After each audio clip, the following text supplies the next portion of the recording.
जीवन को अच्छा जीना है, शांति से जीना है। जब पुरानी बातें याद आए तो मेरा एक ही सूत्र याद रखना, जो भी आ रहा है जाने दो, निकल जाने दो। जो भी जा रहा है जाने दीजिए, उसे पकड़ के मत बैठिए। आदमी भूतकाल पकड़ के बैठा रहता है, तूने मुझे गाली दी। अब एक बात बताओ, उसने तुझे गाली दी तो एक बात बताइए, फिर तूने ली काहे को मेरे भाई? है वो गाली देने को स्वतंत्र है, तो हम भी गाली लेने नहीं लेने के लिए उतने ही स्वतंत्र हैं। लेकिन किसी ने गाली दी, तुम फट से ले लेते हो, ऐसे लेते हो, ऐसे लेते हो, जैसे सचिन का कैच लेने के लिए दौड़ लगा दी हो तुमने। विचार, सामने वाला गाली दे रहा है, आप क्यों ले रहे हैं गालियां?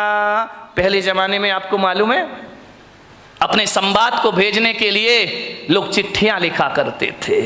चिट्ठी लिखते थे और क्या करते थे मालूम है? उस चिट्ठी में टिकट नहीं लगाते थे। बैरंग चिट्ठी, बैरंग लेटर क्यों डालते थे? कि जल्दी पहुंच जाएगा। ध्यान रखिए, बाहर देश का स्टैंडर्ड, जल्दी पहुंचाने के लिए बेईमानियां शुरू हो गई। आप बताइए, जिस लेटर में चिट्ठी ना हो उस लेटर को बैरंग लेटर बोला जाता है, बैरंग चिट्ठी बोली जाती है। और वह चिट्ठी यदि सामने वाले के पास जाए और जब वो चिट्ठी लेगा तो क्या करना पड़ेगा उसको? बोलो, पैसे देना पड़ेंगे ना?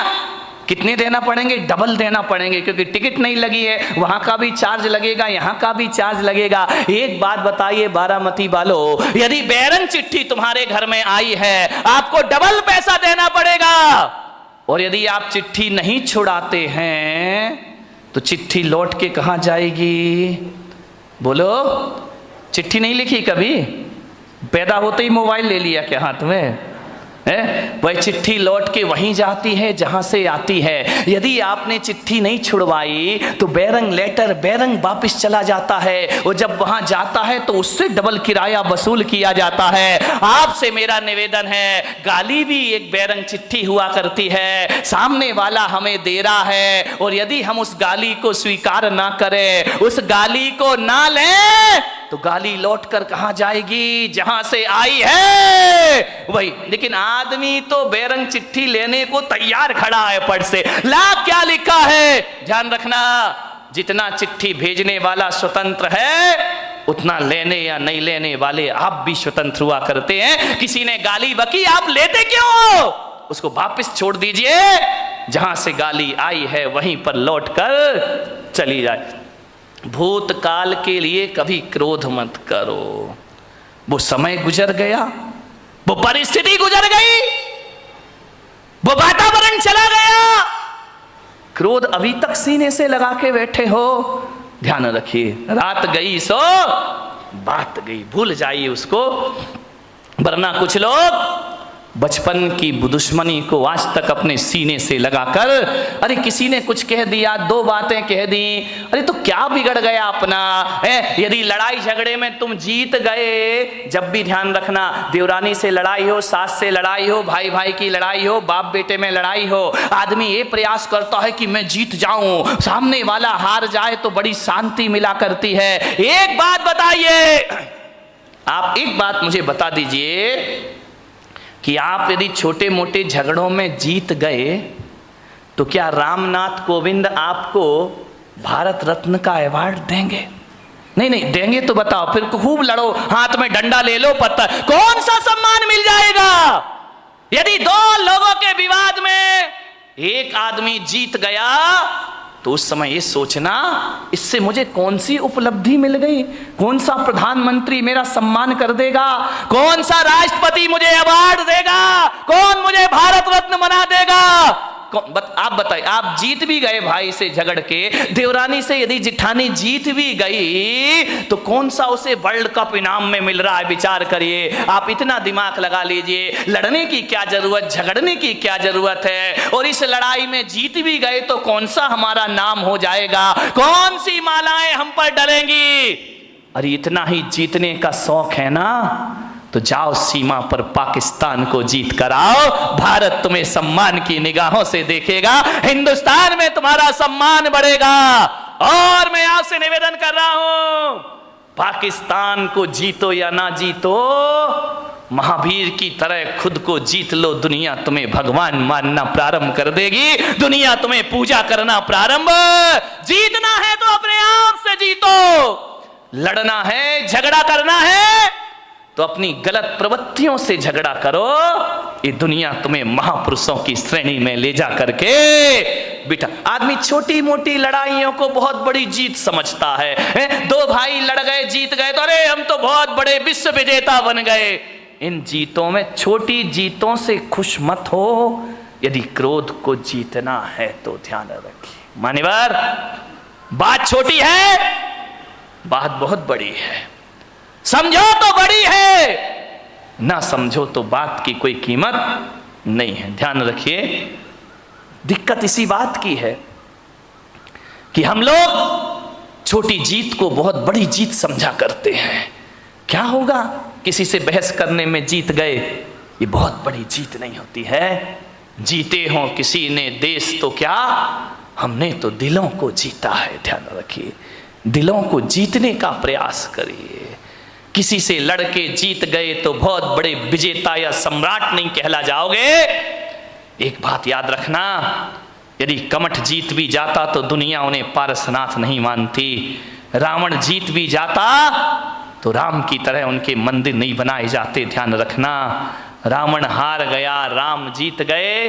लेकिन एक बात ध्यान रखना, राम इसलिए महान नहीं है कि उन्होंने रावण को मारा है। राम इसलिए महान है कि पूरे दो साल तक रावण से युद्ध चला, लेकिन राम के चेहरे की मुस्कुराहट कभी खत्म नहीं हुआ करती है। इसलिए राम के दुनिया में मंदिर बनाए जाते हैं। ध्यान रखिए, थोड़ा सा समझने का प्रयास करिए। मान्यवर,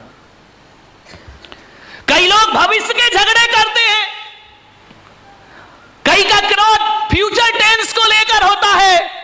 मेरा क्या होगा, कल कह रहा था ना वो सेठ, मेरे बच्चों का क्या धत तेरे की सामान 100 बरस का पल की खबर। क्यों जोड़ रहा, क्यों इतना सब कुछ कर रहा, आने वाली पीढ़ी के लिए जोड़ करके जा रहा हूं, उनका भविष्य बना रहा हूं। अपना बच्चों का भविष्य बनाने में भाई का भविष्य बिगाड़ देते हो आप। विचार करिए, अपनी आने वाली पीढ़ियों के भविष्य के लिए वर्तमान पीढ़ियों को आप तबाह कर देते हो। ध्यान रखना है मान्यवर, भविष्य को लेकर क्रोध करते हैं।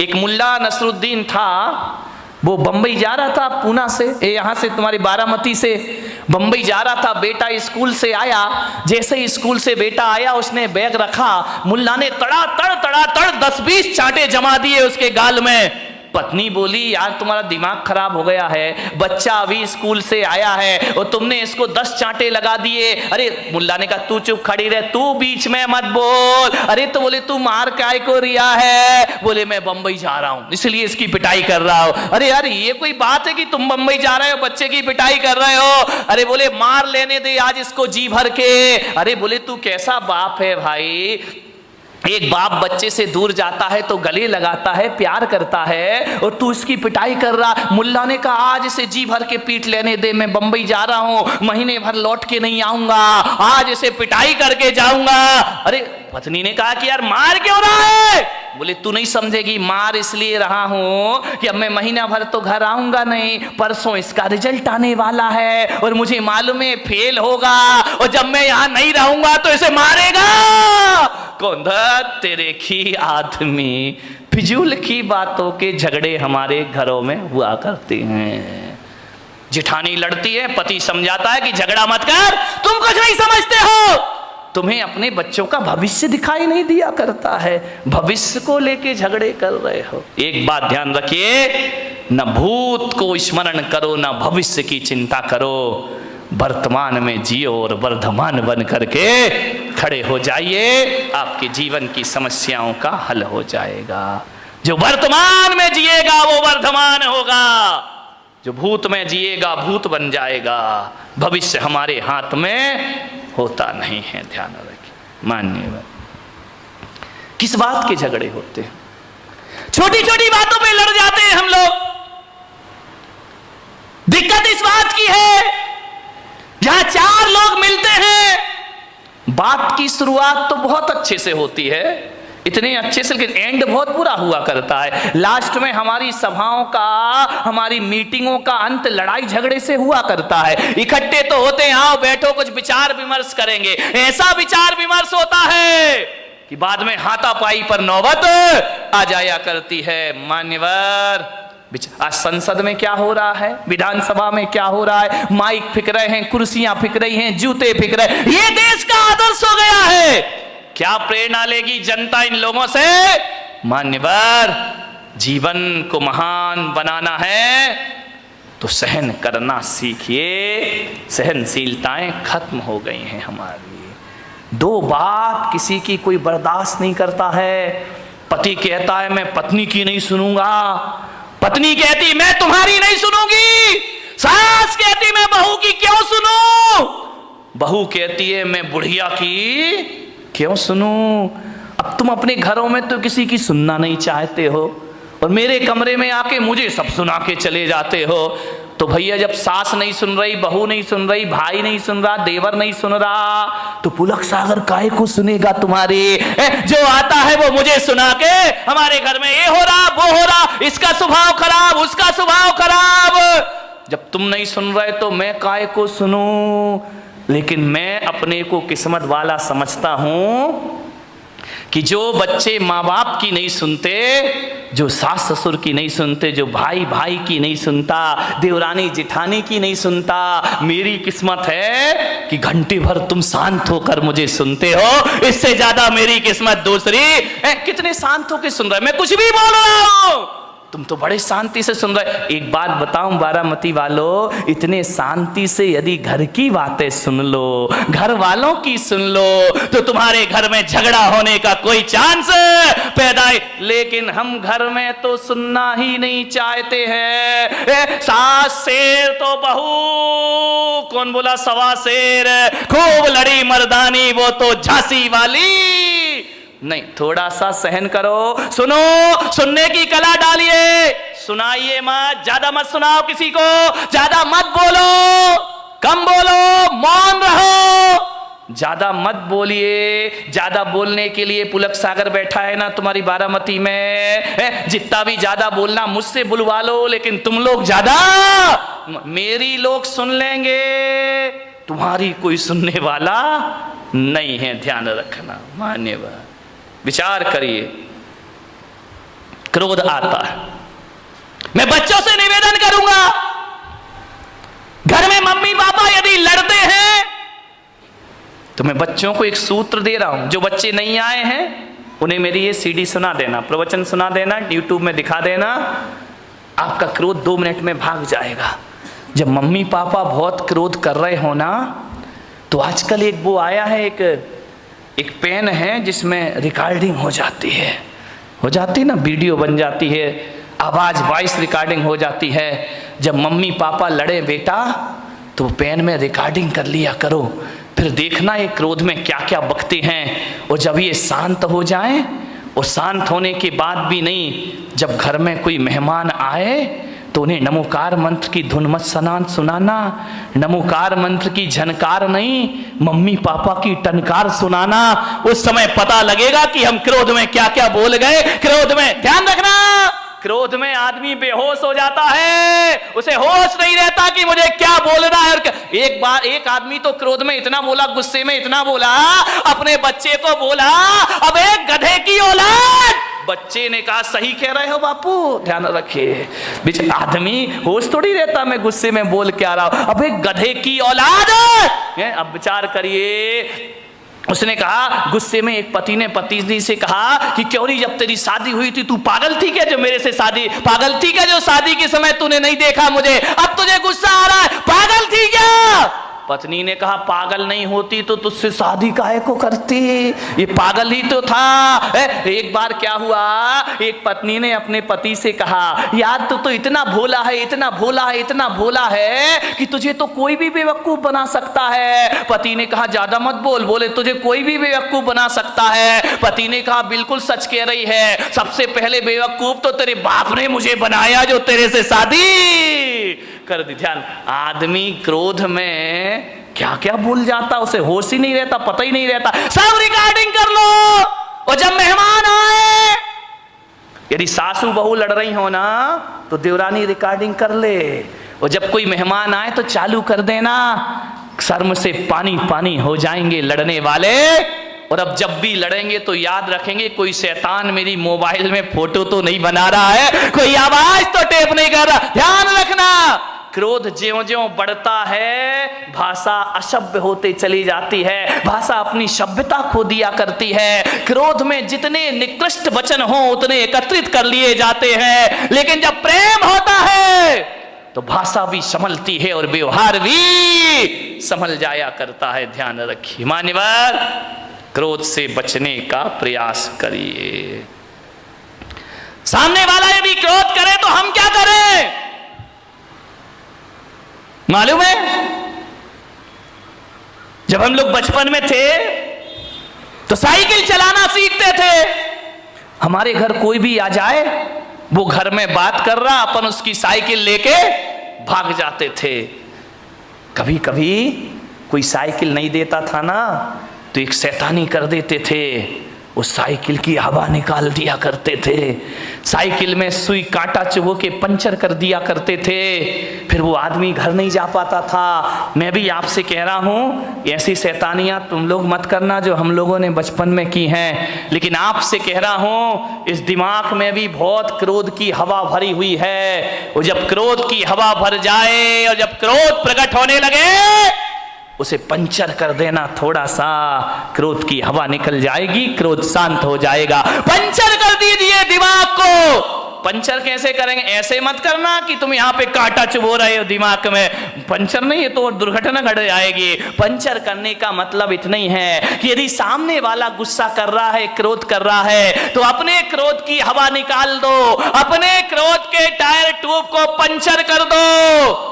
कैसे पंचर कर दो कि भैया जो तू गुस्सा कर रहा है, गालियां दे रहा है, इसका जवाब मैं 5 मिनट बाद दूंगा। ध्यान रखिए, थोड़ा सा धैर्य, 5 मिनट बाद जवाब दूंगा। मैं कहता हूं यदि 5 मिनट बाद जवाब देने का संकल्प ले लिया तो समझना हमारा क्रोध पंचर हो गया, हमारा गुस्सा पंचर हो गया। 5 मिनट बाद आप उस क्रोध का जवाब कभी नहीं दे पाएंगे। ध्यान, आपको लगेगा यार किन बातों पे लड़ रहे थे, किन बातों पर बहस हो रहा था, ये लड़ने जैसे कोई तो बात ही नहीं। क्रोध को पंचर कर दीजिए। एक आदमी को मैं जानता हूं, वो एक चिट्ठी लिख रहा था, ऐसी चिट्ठी ऐसी चिट्ठी ऐसी चिट्ठी, 4 पेज भर दिए उसने। इतनी गालियां इतनी गालियां, इतने गंदे शब्द। मैं वहां पहुंच गया, मैंने कहा क्यों भाई क्या कर रहे हो? अरे बोले मेरा दोस्त है ना, अब दुश्मन बन गया है, बहुत मेरा अपमान किया उसने। मैं चिट्ठी लिख रहा हूं, हजारों गालियां उसने चिट्ठी में लिख दी। तेरा सत्यानाश हो, तू बर्बाद हो, तू धोखेबाज है। लालू चिल्ला रहा ना नीतीश को कि तू धोखेबाज है, तू धोखेबाज है, तूने धोखा दिया, गठबंधन तोड़ा, 1000 गालियां।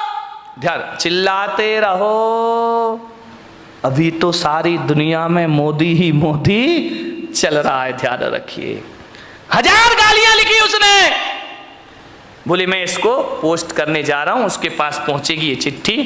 मैंने कहा एक काम कर मेरे भाई। बोले क्या? मैंने कहा एक काम कर, ये चिट्ठी तूने लिख दी? बोले लिख दी। मैंने कहा इसको आज नहीं कल पोस्ट ऑफिस में डालना, लेटर बॉक्स में डालना। बोले नहीं मैं तो आज ही डालूंगा। मैंने कहा नहीं तो कल डालना।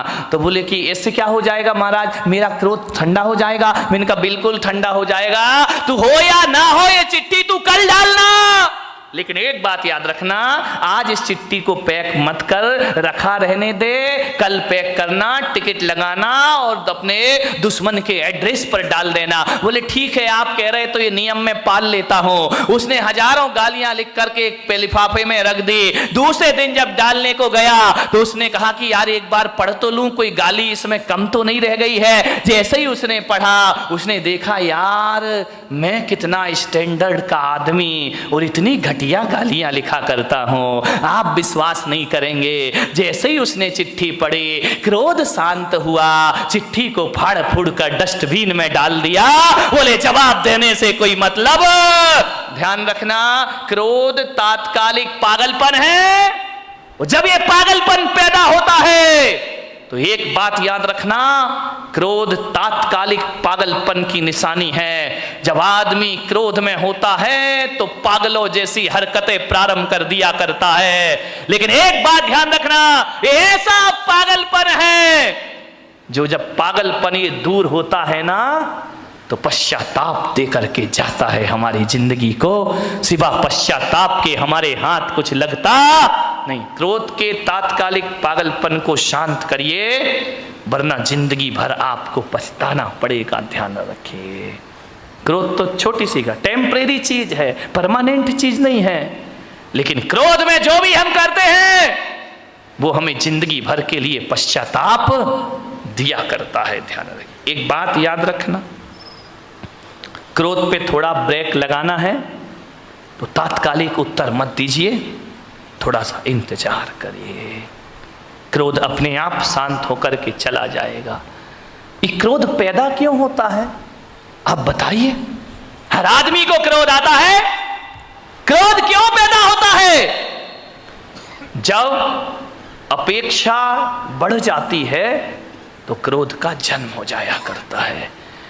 उम्मीदें लगाते हैं हम बहुत ज्यादा उम्मीद लगाओगे, ज्यादा अपेक्षाएं रखोगे और उस अपेक्षा की उपेक्षा हो गई तो महाभारत प्रारंभ हो जाएगा। ध्यान रखिए, आप घर से चल के आ रहे हैं, आपका दोस्त रास्ते में मिल गया, आपने उम्मीद लगाई, आपने अपेक्षा लगाई कि राम राम करेगा, जय जिनेंद्र करेगा, देखेगा, मुस्कुराएगा, और यदि उसने नहीं देखा और तुम्हें देख करके मुंह फेर लिया, भीतर क्या प्रयोग होगा? क्रोध पैदा हो जाएगा। अच्छा बच्चों, हमसे ही बच के चल रहा है, हमसे आंखें फेर रहा है, कल तक हमारा दोस्त था, आज निगाहें फेर के जा रहा है, देख लूंगा मैं तुझे। क्रोध पैदा हो गया। ध्यान, आपसे एक निवेदन है, यदि कोई अम्मा जी बीमार पड़ जाए, दो बहुएं उसकी हो और दो बहुएं घर में हो, और जब बीमार पड़ती है तो अम्मा जी अपेक्षा रखती है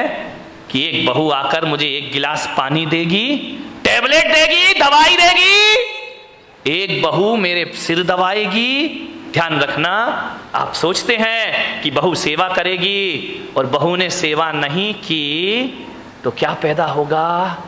क्रोध पैदा होगा। अच्छा, खा रही हैं, रह रही हैं आराम से, थोड़ी सी सेवा नहीं करती, मैं बीमार पड़ी हूं, आके नहीं देख सकती हो। मैं अम्माओं से निवेदन करूंगा, यदि दोनों बहुएं पीहर चली गई हैं, घर बेटे बाजार में गए हैं और अब आप बीमार हो और अब आपको दवाई खाना है, और जब बहुएं घर में नहीं हैं तो बताइए अम्मा जी आप क्या करोगी? विचार करिए, बताइए। आप बीमारी की हालत में भी पलंग से उठोगी, उठने के बाद किचन तक जाओगी, गिलास में पानी लोगी, दवाई हाथ से खोलोगी और खा जाओगी। विचार करिए, यदि घर में सुखी रहना है तो बहुओं से ज्यादा अपेक्षाएं मत लगाइए। जब तक हाथ पैर चलते हैं अपना काम खुद करो और आनंद से जीवन गुजारिए, लाचार मत बनिए। ध्यान रखिए, बहू यदि पानी और दवाई नहीं ला रही है तो ये मत सोचना मेरी बहू खराब है, सोचने की तो बात है, बस इतना सोच लेना मेरी बहू पीहर गई है और मैं यहां पर अकेली हूं। अपना काम खुद करो। ध्यान रखिए, भगवान के मंदिर में जाओ तो ये मत कहना कि मेरे बच्चे और बहू बुढ़ापे में मेरी सेवा करें।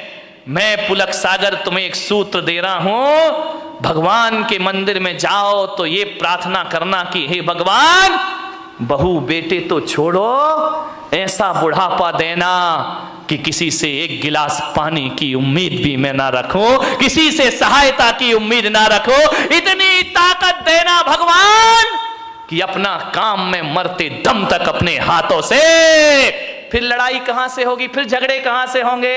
हर काम अपने हाथों से कर लीजिए, ज्यादा अपेक्षाएं मत लगाइए, ज्यादा मत सोचिए। ज्यादा सोचेंगे नकारात्मक विचार पैदा होंगे। ध्यान रखिए, यदि अपना काम खुद कर लो। एक बात ध्यान रखना, लोग कहते हैं कि आराम करने से आदमी स्वस्थ होता है, और मैं पुलक सागर कहता हूं कि काम करने से आदमी स्वस्थ हुआ करता है। कौन है धनपति? एक बात बताइए, एक सेठ, बीसियों नौकर चाकर, दर्जनों गाड़ियां जिसकी यहां खड़ी हैं, एक गिलास पानी भी अपने हाथ से भर के नहीं पीता। नौकर पानी लाके देते हैं, दूध वाला दूध लाके देता है, सब्जी वाला सब्जी लाके देता है, बहुएं हाथों पे खाना लिए खड़ी रहती हैं, 4 नौकर आगे और 4 नौकर पीछे चलते हैं। ऐसी जिंदगी बना ली इस आदमी ने, बिना नौकरों के जिंदगी नहीं चलती है। और एक बात बताओ मेरे भाई, जिस दिन नौकर नहीं आए उस दिन क्या हालात होंगे तुम्हारे। जिस दिन बहुओं ने देना बंद कर दिया उस दिन क्या हालात होंगे तुम्हारे। मैं उस आदमी को धनपति नहीं मानता जिसका पानी का गिलास नौकर लेके चलता है। अरे आप विचार करिए, अपने पीने के लिए एक गिलास का पानी भी ना ले पाओ तो तुमसे बड़ा अपाहिज इस धरती पर कोई दूसरा नहीं हो सकता है। तुमसे बड़ा विकलांग कौन होगा। नौकर ना आए तो पानी नहीं पी सकता, नौकरानी ना आए तो चाय नहीं बन सकती तुम।